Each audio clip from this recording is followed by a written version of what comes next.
I call this October 2021 meeting of the Albuquerque Bernalillo County Water Utility Authority to order.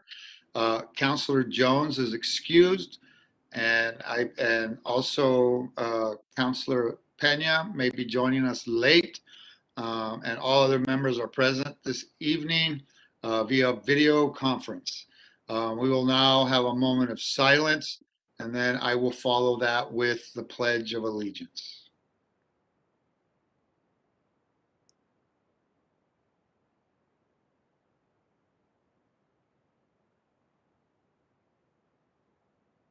I pledge allegiance to the flag of the United States of America and to the republic for which it stands, one nation, under God, indivisible, with liberty and justice for all. We will move on to item 3, which is the approval of the minutes. So I move to approve the September 22nd, 2021 minutes. Is there a second? Second. I have a second by Commissioner Piscotti. Thank you very much. Ms. Carrion, can I have a roll call vote, please?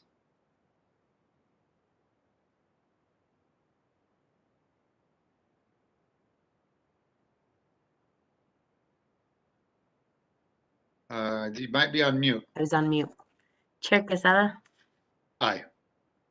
Commissioner Benson, Aye. Counselor Davis, Yes. Member Nair, Yes. Commissioner Viscotti. Aye. That passes unanimously. Thank you. We will, nope, I guess we don't have no proclamations and awards this week, but next meeting we will, because I'm signing them now. So we're going to still be doing the great celebrations that we do. As mentioned before, or let me mention it now, the Water Authority has accepted public comment, and that it has been sent out prior to the meeting by email. So for everybody who wanted to look at public comment, it was sent to your email. And thank you for everybody who did send in public comment.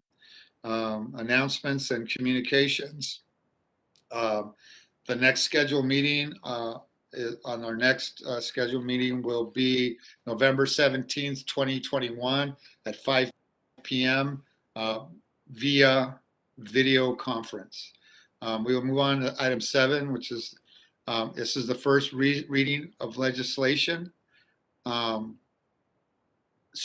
I believe that what we want to do is we want to move these items, item 7A and 7B, to our approvals. And I'm going to need a majority vote to make that happen. I don't know if you've all had a chance to look at 7A and 7B, but it's based on the Arpa money. And the reason why we're wanting to move this to approvals right away is because, as you all know, and I'm sure I don't have to let everybody know, we've got to spend that money rather quickly and strategically. If anyone saw the meetings that we had at the commission, we approved this funding for water infrastructure that we're putting in through the money that we're getting through the county, and we want to go ahead and hurry up and move this forward. Okay, so I would like to move item 7A and 7B to approvals. I make a motion for that to happen. Do I have a second? I'll second. I'll second. I have a second by everybody, but it was Commissioner Benson who jumped in. So, Ms. Carrion, can I have a roll call vote on that, please? Yes, sir. Chair Quesada, Yes. Commissioner Benson, Yes. Counselor Davis, Yes. Member Nair, Yes. Commissioner Piscotti. Aye. That passes unanimously. Awesome. Thank you all. And so now we will move on to item 7C, which is R21-29, authorizing an agreement for the water and sewer service for Mark Otero property at 10601 San Antonio Drive. Chris Cadena to update us on that. Yes, hello, Mr. Chair, members of the board. My name is Christopher Cadena. I'm the Chief Engineer for Utility Development. And I present to you a development agreement for a project which is really intended for a single-family residential property located in the county just north of the city limits. It's outside the adopted service area and therefore needs board approval. The property lies in what we call Pressure Zone 7E in the Alameda Trunk, and developer will be extending some public water and sanitary sewer lines to serve that project. The developer will also be required to pay utility expansion charges and water resource charges. Thank you.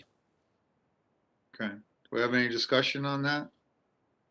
No, so that's just our first reading, I believe. So then we will now move on to R-21-30, item D, which is authorizing an agreement for the water and sewer services for Volcano Mesa. Chris Cardena. Yes, hello, Mr. Chair, members of the board. This is an introduction for a development agreement for a proposed 72-unit single-family subdivision. It's near the intersection of Paseo del Norte and Universe. The project is in the city limits, but outside the adopted service area, and therefore needs the board approval.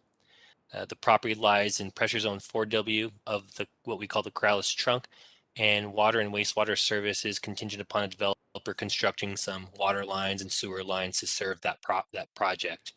And lastly, the developer will be required to pay the utility expansion charges and water resource charges. Thank you. We have any questions on that? Any discussion? No? All right, we'll move on to item E, R-21-31, authorizing the execution and delivery of a water project fund loan grant agreement by and between the New Mexico Water Trust Board and the New Mexico Finance Authority and the Albuquerque Bernalillo County Water Utility Authority, the Water Authority, in the total amount of $1.2 million grant amount and 800,000 loan amount. Stan Alred to present.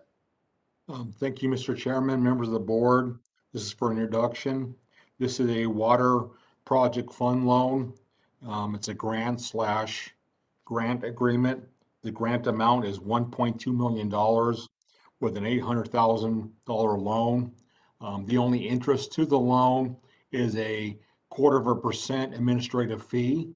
So basically it's a loan with a 0.25% interest for the loan. This is to take care of phase 6 of our AMI project, which will add another 10,000 meters to AMI. Our division manager over field collections and distribution will be giving a presentation later in the board meeting in regards to our AMI program. And I stand for any questions. Any questions, any comments? All right. And that'll be coming, all this will be coming back. So if you find you do have questions, we can address them at our next meeting. We will now move on to the consent agenda. I move for approval of the consent agenda. Can I get a second? I have a second. Second. By member Nair. Ms. Carrion, can I have a roll call vote, please? Commissioner or Chair Quesada, Yes. Commissioner Benson, Yes. Counselor Davis, Yes. Member Nair, Yes. Commissioner Piscotti. Aye. That passes unanimously. Thank you all. Okay, we will move on to approvals.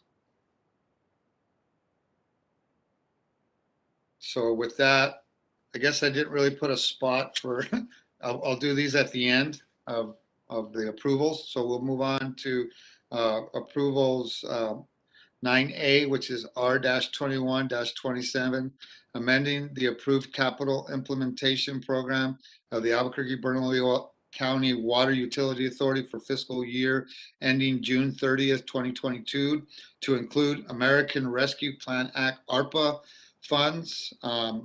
Marta Ortiz to present. Thank you. Good evening, Mr. Chair and board members. My name is Marta Ortiz. I'm the Asset Management Program Manager in the Planning and Engineering Division here at the Water Authority.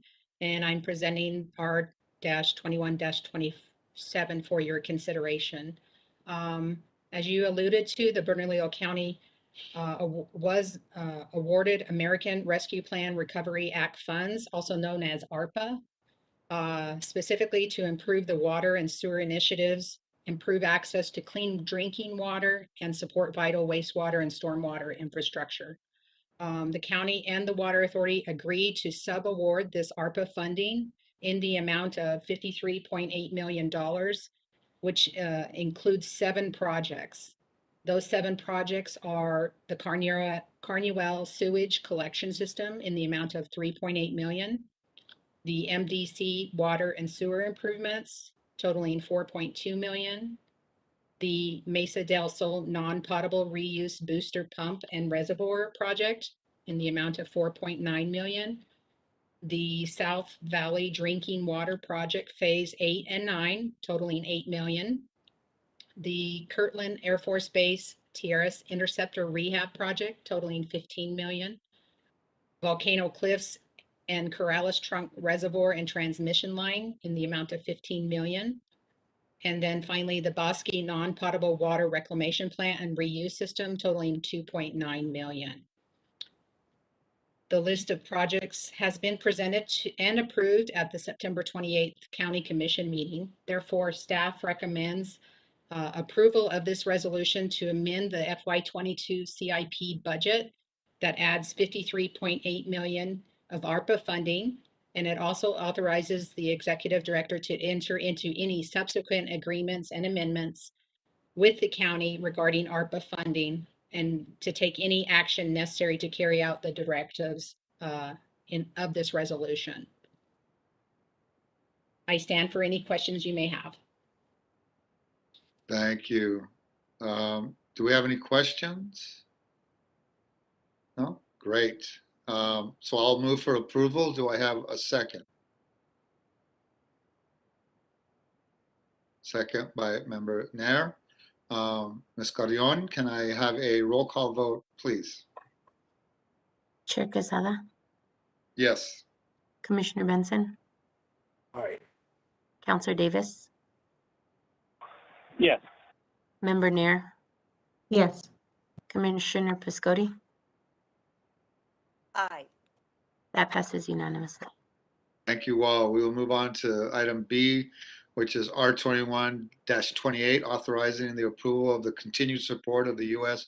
Bureau of Reclamation's supplemental water program and allowing said water to be stored in the Water Authority's space in Albuquerque Reservoir. Mark Kelly to present. Mr. Chair and members of the board, the Water Authority is partnering with the U.S. Bureau of Reclamation to keep water in the Rio Grande to help support endangered species, specifically the silvery minnow.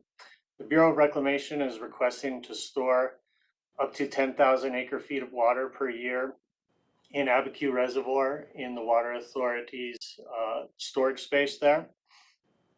And this will be used to help support supplemental flows in the river. In return, the Bureau of Reclamation will provide the Water Authority with the waiver to store the annual allotment of San Juan Chama water in Heron Reservoir for an additional year.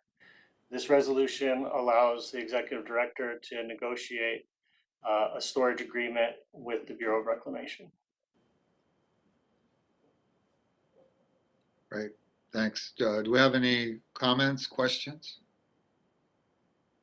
No? Okay, thank you. Mr. Kelly, so I'll move for approval. Do I have a second? Second by Benson, Commissioner Benson. Ms. Carrion, can I have a roll call vote, please? Chair Quesada, Yes. Commissioner Benson, Yes. Counselor Davis, Yes. Member Nair, Yes. Commissioner Piscotti. Aye. That passes unanimously. Thank you all. We will move on now to other business, item 10. 10A, OB 21-18, the 2021 bond pricing update. Eric Harrigan to present. Let's see. We can see your display. I can, thank you. I'm having some issues with my camera, so Yeah, we apologies. can see it. We can see it and we can hear you. Okay, great. Good evening, Chairman and members of the Water Authority. Eric Harrigan with RBC Capital Markets.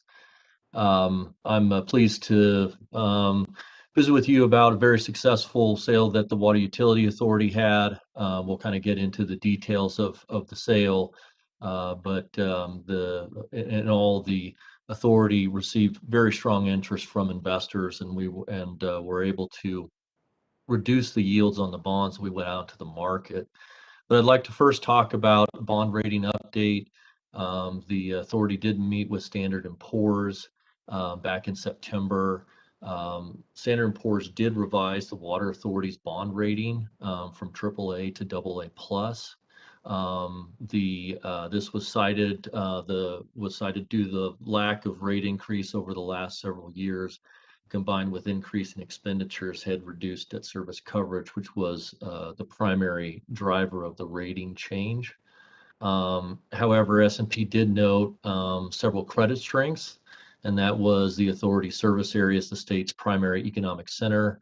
The water and sewer rates remain very affordable, robust liquidity and planning efforts, which include a long-term water supply and sustainability. Financial policies, which are strong, such as pay-as-you-go funding, as I mentioned, long-term water supply, and then also a rapid roll-off of existing debt.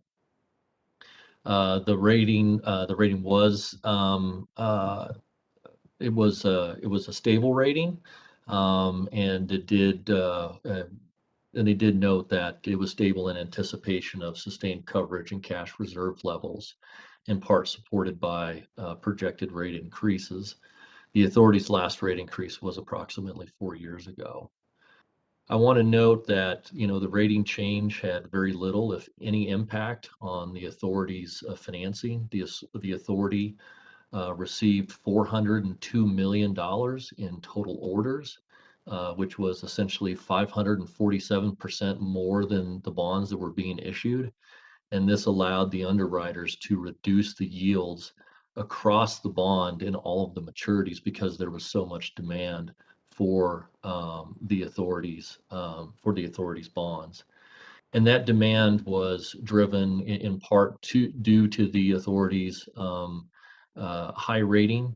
Also, the authority has a very good name in the bond market. As you may recall, last year, the authority also received very strong interest from bond investors when it did its refunding in summer of last year and the new money financing, which was done in January. On next page, so the total, the all-in true interest cost on the bonds was 2.1%. The bonds were sold on September 30th, and they are scheduled to close on October 28th, and that's when the proceeds will be available for the authority to expend on the projects. On the next page, this is sort of a pricing progression. When the authority went out initially, it was looking at interest rates anywhere between 0.31% to 2.12% on the long end. And because of the strong interest, as I mentioned, by investors, the underwriters were able to reduce the yields across the board anywhere between 2 to 8 basis points due to the strong demand for the bonds. On the next page, this is a breakdown of all of the various orders that you can see that investors had. There was about $2.6 million of New Mexico retail investors, 386 million of orders, and those orders come from money managers, come from insurance companies, and then there were stock orders in the amount of about 13 million, and that was underwriters taking bonds down into their own account, which did account for a total of 402 million in total orders. Just to kind of give you an example, For example, in 2031, the authority had 6,415,000 bonds. The authority ended up receiving 58 million in orders for those 6.1 million in bonds. So again, just really terrific result, and investors were extremely interested in the authority's bond offering. On page 5 of the presentation, we've provided the sources and uses of funds. The one thing I did want to mention is that on the true interest cost for the basic needs projects, the TIC was 1.53. We were anticipating a 1.57, as we had talked about at the September board meeting. And then on the longer term projects, special needs projects, the TIC was 2.54%, and we were expecting a 2.9%. So that rate came in well below what we were anticipating. Again, that is due in part to the strong investor interest that the authority received. And with that, I would be happy to answer questions on the presentation and the pricing. Okay, thank you very much. Does anybody have any questions? Yes, Commissioner Benson. Thank you, Mr. Chair. Mr. Harrigan, thanks for this information. And the rationale for the lowering of the credit rating makes sense. And going from AAA to a AA plus is not a big deal, although I would have loved to see it stay at AAA. But then we got the results we needed with low rates and everything. Can you tell me, 2 questions I had. One, I'm curious if S&P was looking at the debt pay down that is anticipated over the next several years, which will free up, a ton of cash flow. And then, and if that had any impact or if they weren't looking at it. And then the second is, we got great rates. I'm just curious if they could have been better with a AAA, or if, those ratings are so close that they really had no bearing on the interest we were able to get. Chairman Quesada and Commissioner, so great questions. I would say that Standard & Poor's did note in their credit report that there was, the credit strength was a rapid roll-off of the authority's debt. Typically, a rating is like a 2-year view. And the authority's debt really starts to fall off beginning in 2025. So there's a chance that, at that point when Standard & Poor's reevaluates the authority, maybe that plays a bigger part. I couldn't say. But what it does do is it does provide the authority with a tremendous amount of financial flexibility that a lot of utilities, quite honestly, don't have. And to your second question, going from AAA to AA plus, there are very few AAA rated entities in New Mexico, and there's very few AA plus rated entities in New Mexico.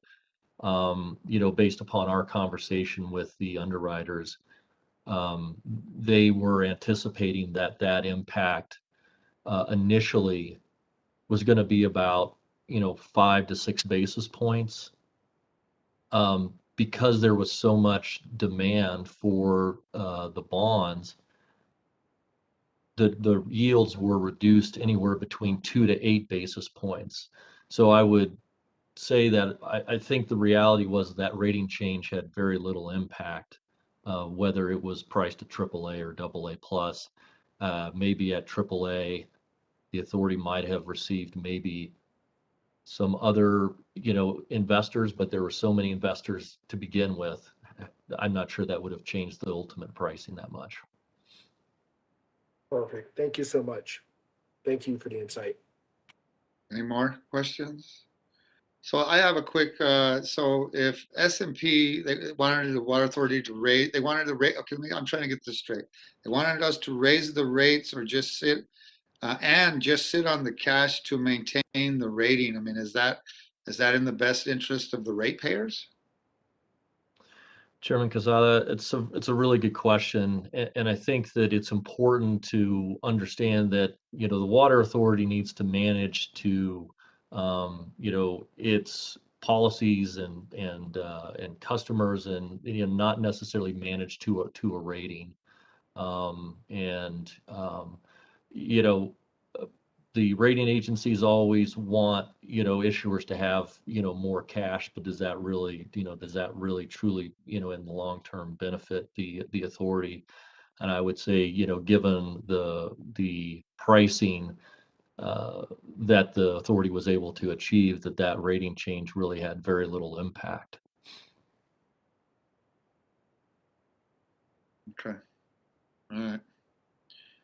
Well, thank you for that. I guess we don't have any more other questions on that. Thank you for that presentation. We appreciate it. We'll live with AA+. And we'll see what the future holds for us. So we'll move on to item 10B, which is OB-21-19, which is my favorite, the drought update. Mr. Bustos. Mr. Chair and members of the board, Carlos is not here tonight. So tonight I'll be giving the drought update in his place, and I hope that I can do him justice because he always does a really good job with it. So next slide. So we'll start out with a little background. These are maps of New Mexico showing drought from the National Oceanic and Atmospheric Administration. The map on the left is from March, when the Water Authority declared a drought watch, and the map on the right is our most recent map. As you can see, we're doing better than we were in March, but entire county of Bernalillo is still in severe or extreme drought. So we're getting better, but I don't think we're out of the woods yet. Our customers have responded though during the drought. We've cut our gallons per capita per day down to 125, down from 128 at the beginning of the drought. Next slide. Looking forward to the next 3 months, the precipitation outlook is slated to be below normal for New Mexico, and our temperature outlook is slated to be above normal for what we usually get during November, December, and January. Next slide. The seasonal drought outlook shows the drought will continue to persist through the end of the year for our area. As we look to the winter, this winter is shaping out to be a La Nina, and La Nina is based on cold water in the Pacific pushing the jet stream northward, and this corresponds to lower precipitation for our area and much of the southern US. So it's looking like we're going to get lower than average precipitation, definitely for the winter. Our conservation group is out pushing winterization. There's going to be some bill inserts coming out to advise customers to service their systems and prepare for freezing weather, because we don't want leaks that come from pipes breaking. And I just wanted to remind the board that our time of day watering restrictions end on October 31st. So there will be watering allowed between 11 a.m. and 7 p.m. After Halloween. With that, I will stand for any questions. All right. Do we have any questions from? No? All right, so restrictions end on Halloween. Are we still watering twice a week? Chair Quesada, you're correct. We are still watering, according to the Water by the Numbers, twice a week in September and October. And that's going to be going down to once per week in November. When in November, you know? For the whole month of November, we recommend once per week. Once per week through November, which is pretty close. Yeah. Okay. Yeah. And then will you still be enforcing water? Will enforcement still be wastewater stop at the end of October as well? No, we are still going to be, or Chair Quesada, we are still going to be performing our water waste enforcement. We are still looking out for people that are watering the sidewalk. This is very dangerous in the winter time because that becomes an ice skating rink for folks. So we will continue to be giving out warnings and violations because of those. And then what's the status of the drought smart classes? Because the drought has been extended and we're currently in there, we are having drought smart classes. During the winter time, we've added a winterization component to the drought smart classes, and customers can sign up for those. They're all done online, and they can sign up for them on the Water Authority's website. Okay. All right. Well, thank you so much for filling in. You did a great job. So we Thank appreciate it. We will go on to item C, OB 21-20, advanced metering infrastructure. Hobart Warren. Good evening, Mr. Chair and members of the board. Thank you for this opportunity. As we earlier on the agenda, we asked for approval for loan and grant funding for this advanced metering infrastructure project. Next slide. And really, advanced metering infrastructure, AMI, is basically all of the components that we have to really get good, accurate meter readings into the system is the basic need of this, is the basic part of this program. The great thing is we're able to actually backhaul off our existing network and have hundreds of other benefits. Next slide. So if you look right here is kind of a simple diagram of the way it sets up. You have meters, AMI devices in the ground, smart gateways. They use this for gas infrastructure, for electric infrastructure. It goes over a FCC protected frequency. It goes through the Tower Gateway base station, and then it goes into our servers, which provide all the hourly data and everything else that we need for the billing, plus to go ahead and do a lot of our other projects we got going. So if you'll go next slide. So our current development is we have 120,000 automated meters that are in the ground, which is 61% of all the accounts. We have 9 base stations that cover the entire Bernalillo County, Albuquerque area. We do not need any additional infrastructure to read any of the meters that we have in, and we're currently installing about 22,000 meters annually. This program started in 2011 and really kicked off in 2012 with us going after the large meters. So we've really been able to advance this program quite a bit here in the last couple of years. Next slide. So why did we really look at AMI? We talked about just getting good, clean, accurate meter reading in. So a quick example is it takes roughly 6 hours through the AMI process to read 120,000 accounts. Whenever we got there and read them in the field, it's 80,000. We read about 80,000 accounts with 1,500 labor hours. So we have a lot of exposure. We can reduce our carbon footprint by, we don't have to have all the vehicle driving time. I mean, crews are driving roughly 400 miles a day. So 2,000 miles every month, we could go and just really go and lower our risk for having people out there driving in the area.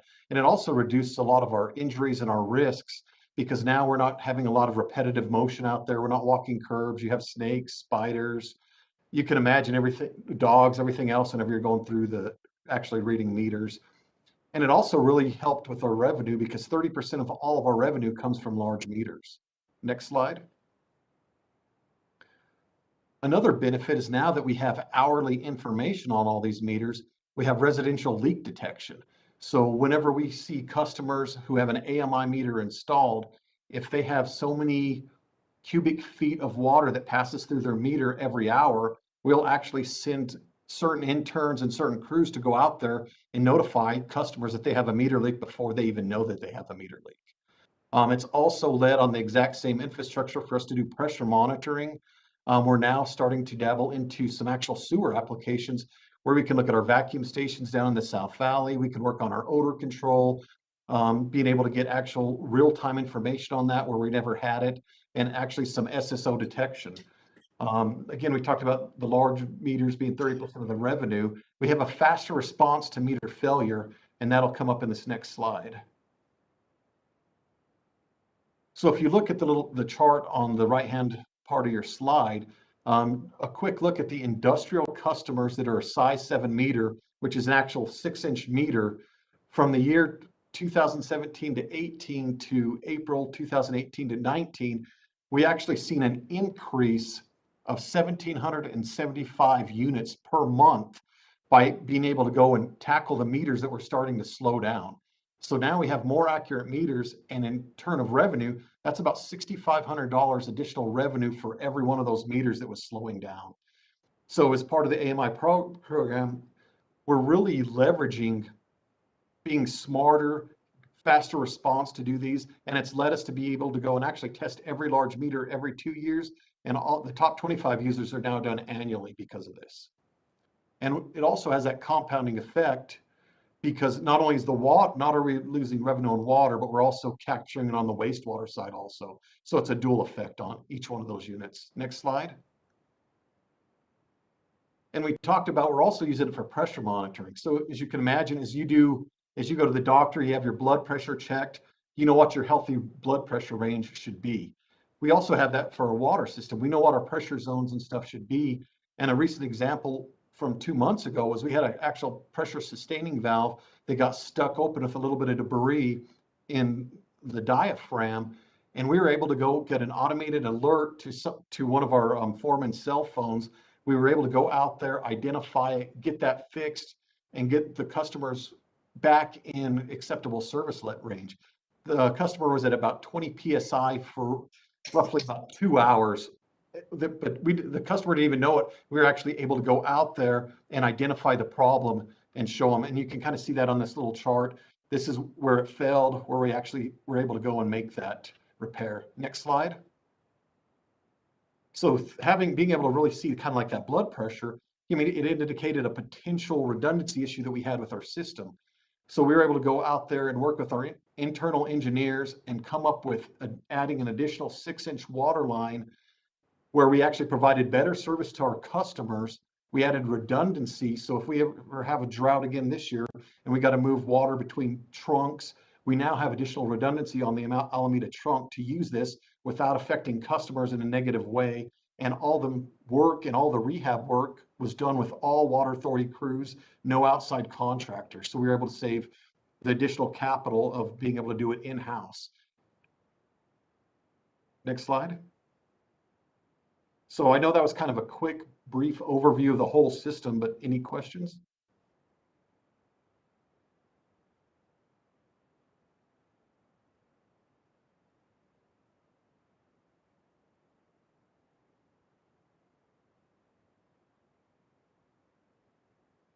Commissioner, you're on mute. Oh, sorry, I was on mute. I did my last comedy show like that, so it works out. I have a couple. Anybody else have any questions? No? Okay. Who installs the meters? I was going to say we use all of our own internal crews. What we did is we converted all of the meter readers and actually gave them a different career opportunity. So now they're all, instead of a meter reader, they're actually a utility technician, and we've been able to do it all in-house, and not only that, but improve their job. Okay, and you've seen decrease in injuries and all that. You've actually have data on that.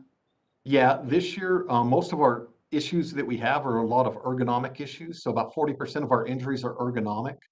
And this year we're down to 4 ergonomic injuries in meter reading. So we're hoping to get to 0 as we continue to move with this program.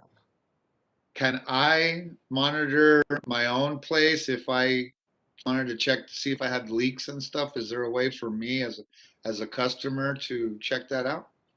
Yes, if you have an AMI meter installed, all you have to do is go to our website, click on the customer service link, and then you'll go to understand my bill, and then click understand my meter, and then you can automatically do a single sign on. You can get hourly information on it. You can actually set alerts. So if you're on vacation or on a cruise ship doing a comedy show, you could actually get a text to tell you you had a meter leak and get somebody out there to fix that. Wow, that's pretty amazing. Because I have one. I didn't even notice, but they put it in without me knowing that they put it in. But I have the new little black thing on the top of my water meter thing, so I know it's there. But I think it's a good idea sometimes that I could check. This is something I didn't want to say publicly, but last year I accidentally left my hose on, and which was very bad of me, and I feel really bad about it. And I paid a very large water bill, by the way, because of it. But I think that could have stopped, I think that could have saved me if you guys would have detected that quicker than me finding it the next day. I just got distracted, and I know that happens to people. And so I think this is a great program. I think this would have helped me from not only wasting water, which I hate to do very much, but also, a large bill. I think it's a great system. I think I think we're definitely on the right track of being very customer friendly. So I appreciate that. So now we'll move on to and thank you so much. And we'll move on to item 10D, which is the Water Authority, OB 2121, which is a Water Authority collaboration with the Bureau of Reclamations, and that's Jennifer Fowler.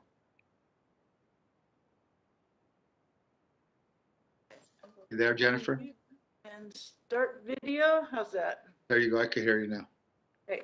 Thank you. Thank you, Chairman, for the invitation to present. Good. There's the slides. I'll walk through these slides with the slide master there. Just wanted to let you know a little bit more about the Bureau of Reclamation and highlight the areas where our agencies work together, Water Authority and Reclamation. Whenever I get the opportunity, I like to shed light on the Bureau of Reclamation because very few people really understand who we are. Most people think we're the Bureau of Land Management. When it's bad news, we don't mind being called the Bureau of Land Management, but when it's good news, we'd rather get the credit ourselves. So just a little bit about who we are. We operate out in the 17 Western states, the agency that brought water to farmers and brought folks out west. Made it a friendly place because of the availability of water. But most folks don't know we provide water to only over 31 million people as well. As you know, we have a municipal and industrial program along with our agricultural programs, tribal programs, and I'll show you a little bit more about that. But about 1 in 5 farmers are irrigate with reclamation water, and they produce 60% of the nation's vegetables, and 25% of all the fruits and nuts are grown with reclamation water. We also are the second largest producer of hydropower, right behind the Corps of Engineers. And there is our mission for folks. Next slide. The Bureau of Reclamation regions and area offices are organized by watershed, as you can see. This is a picture of the Albuquerque area office geographic extent.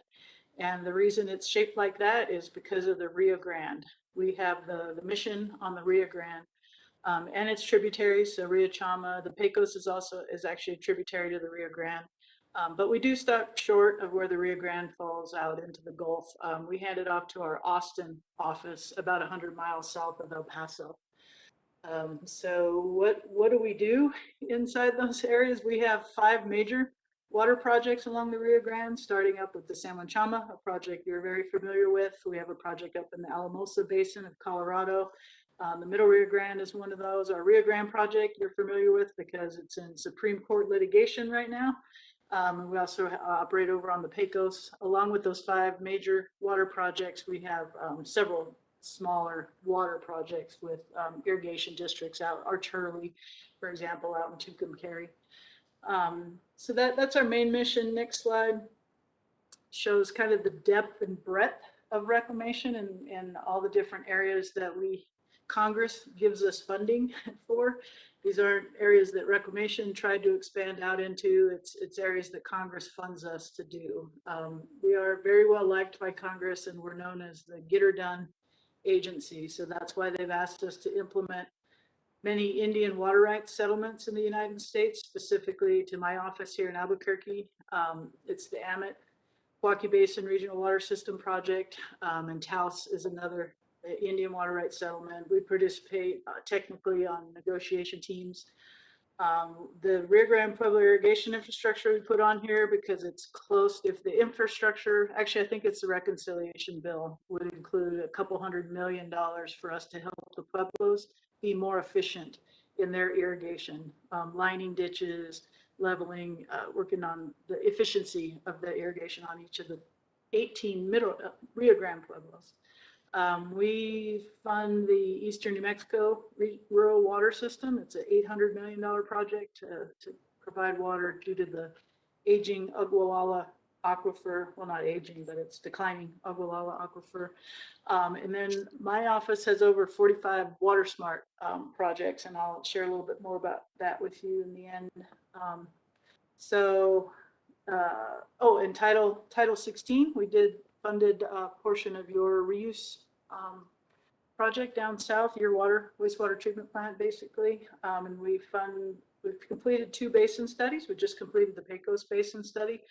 We'd already finished the Santa Fe Basin study, working in partnerships with local collaborations, and we're just kicking off the Rio Grande Basin study. Just a small one down there, U.S.-Mexico border issues down south. Next slide.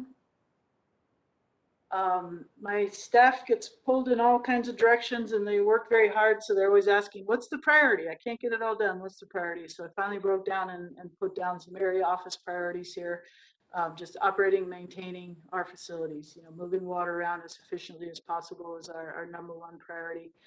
We do the accounting for all the compacts, for Colorado through New Mexico to Texas, the deliveries to Mexico. Reclamation does the official accounting for those.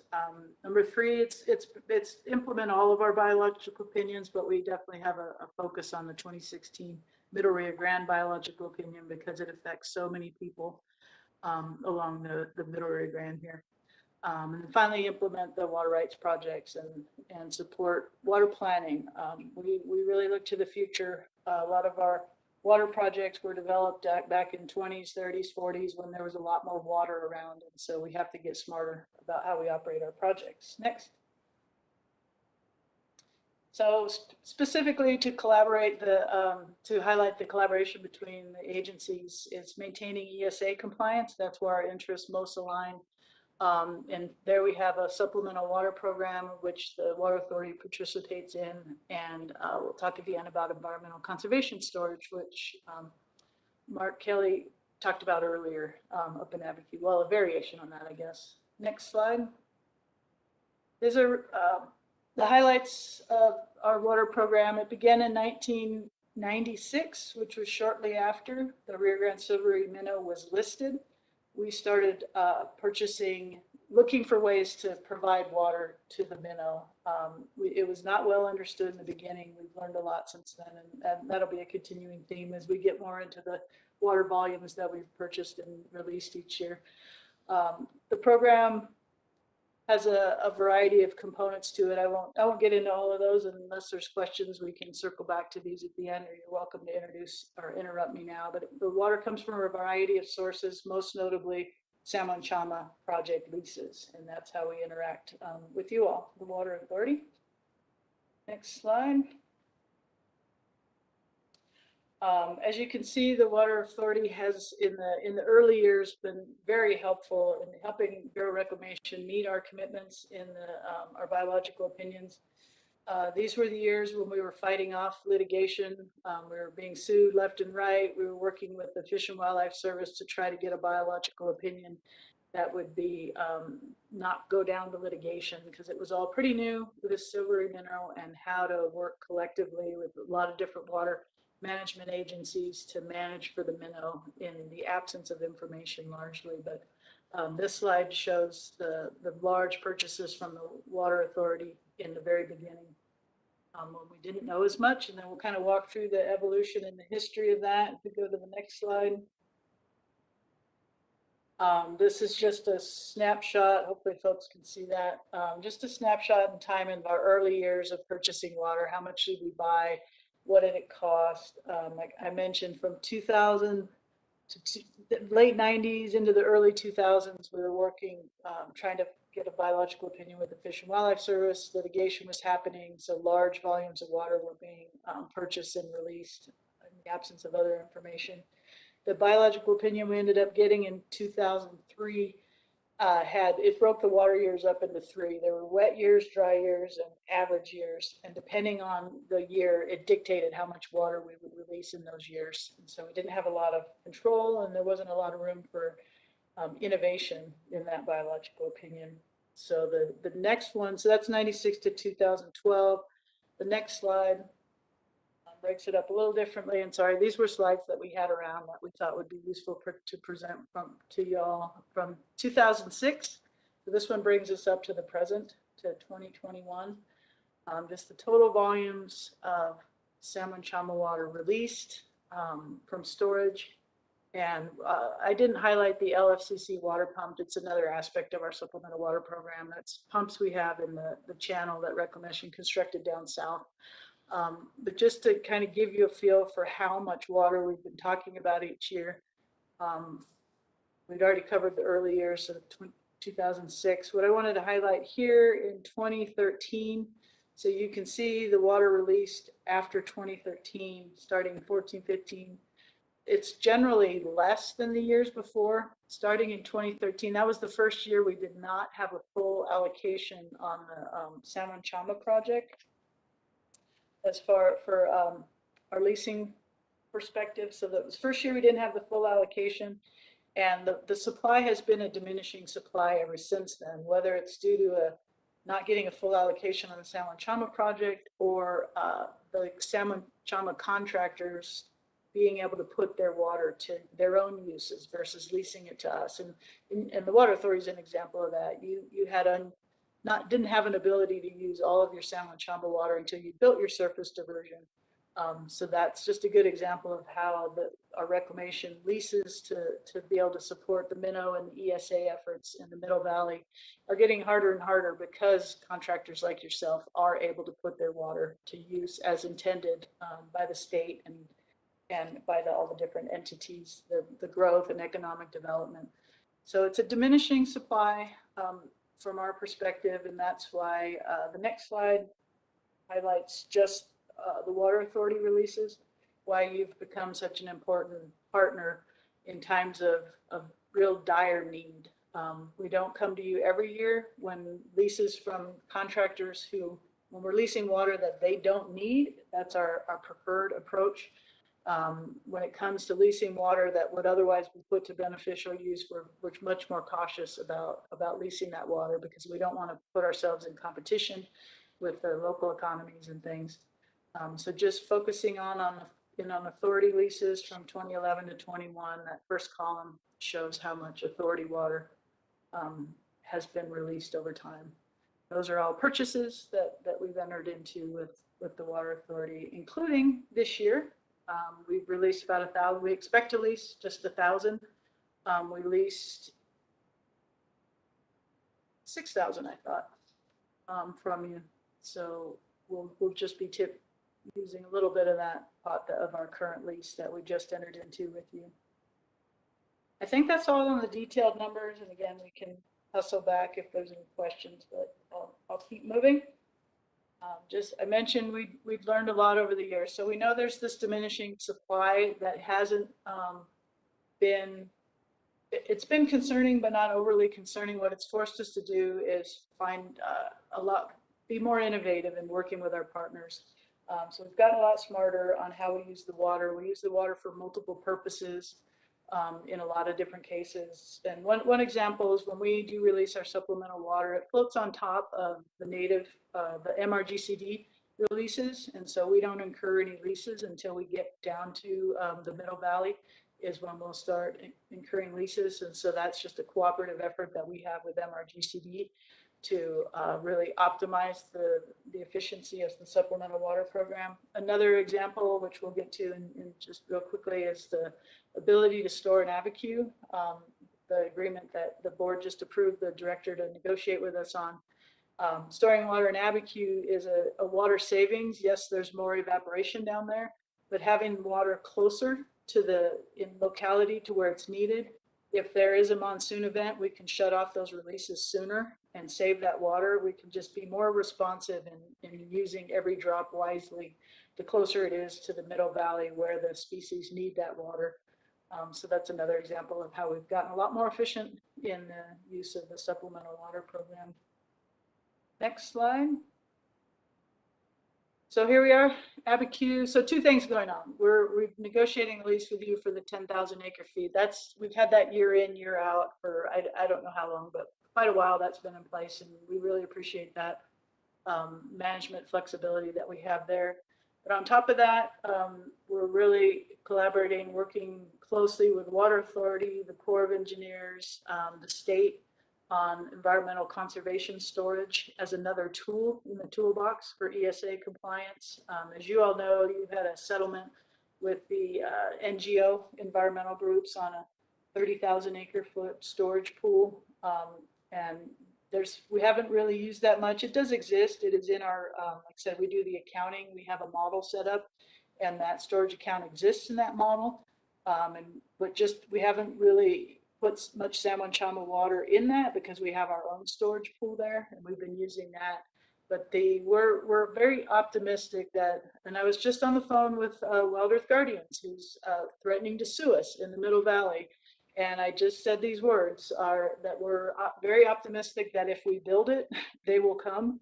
If we are able to set up this environmental storage account, we think there's a lot of philanthropic groups that are out on the Colorado River spending large amounts of money on their behalf of their constituents who want to do good things for the environment.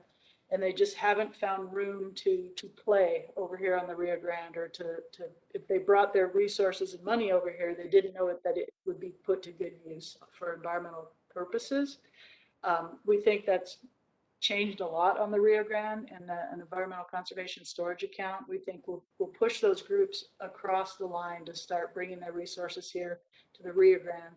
And, we're talking the Coca-Colas of the world, the Walmarts of the world that have big dollars to spend because they want to reduce their carbon footprints and things. And we're hoping to get those folks here, and we're starting to see some movement. And this would be just a key place to move that initiative forward. So we were all working together with the Corps of Engineers on their water control plan to allow that native storage, and a variety of other aspects.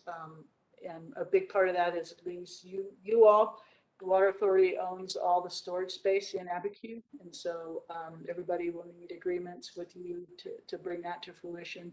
So again, we're all working closely to try to get that across the finish line. So basically, let us know how we can help. We sent a letter of support recently for your efforts to acquire all the leases necessary, or all the rights of way for your storage. And again, however we can help, we're happy to do that. Thank you, Chairman. Happy to take any questions. All right, thank you, Jennifer. We have any questions for Jennifer? No? So by leasing water to the BOR, is the Water Authority giving up any water rights? No, and your staff, I'm sure, can jump in as well. The Water Authority has a policy to always have 3 years out 3 years in storage. So you're always looking out 3 years and make sure you have the water available. If you are in a position to lease water to us, it would be above and beyond that need 3 years out. So, sorry, I forgot the total gist of the question, but. Question is, are we giving up any of our water rights? No, this is San Juan Chama. So you get that water allocated to you. We actually allocate it, but it's not Reclamation's decision who gets that water. It was the state of New Mexico allocated all the San Juan Chama water to the 20 different contracts. And we have contracts with all of those contractors because you had to repay the United States for that project. And because you repaid us for that project, your water rights are secure. The state would have to go through a process to alter those allocations. So no, you're not giving up any water rights. You're just like everybody else, leasing water that you don't have a current need for. I mean, obviously, looking out, water is scarce, so it's hard to say there's not. And, you know, and I think you can only store it for so long, you know, I mean, It realistically, evaporates, yeah. right, yeah, it'll go away or, you know, it'll sink in, one of the two, right? I mean, That's right. we forget it goes the other way. How will the native water storage store in Abiquiu? So right now, Abiquiu can only store San Juan Chama water. So all the native water has to pass through. Okay. So it's debatable how much native water there is out there to store. Some folks will say this is hardly worth it. There's not a lot of native water. I'm not familiar with the Water Authority, but pre-1907 portfolio, but I do know that you have a pre-1907. You own pre-1907 water rights, as does Reclamation. And so we will be negotiating with the state on the ability to store our pre-1907 water rights. But when it rains and snows and the water flows down the Rio Chama, because we have a reservoir right above you, we capture all that in El Vado for pueblos and for farmers. So the native storage is a limited opportunity other than these pre-1907 water rights that we've acquired. Okay, all right. Hopefully that answered. The water It did. business here in New Mexico is pretty complex. It is, well, and it's very precious, and so that's why it is very complex. And yeah, I'm sure there's plenty of lawsuits happening every day, all day long, for all of us, because, you know, water is life. I appreciate your presentation. Thank you so much.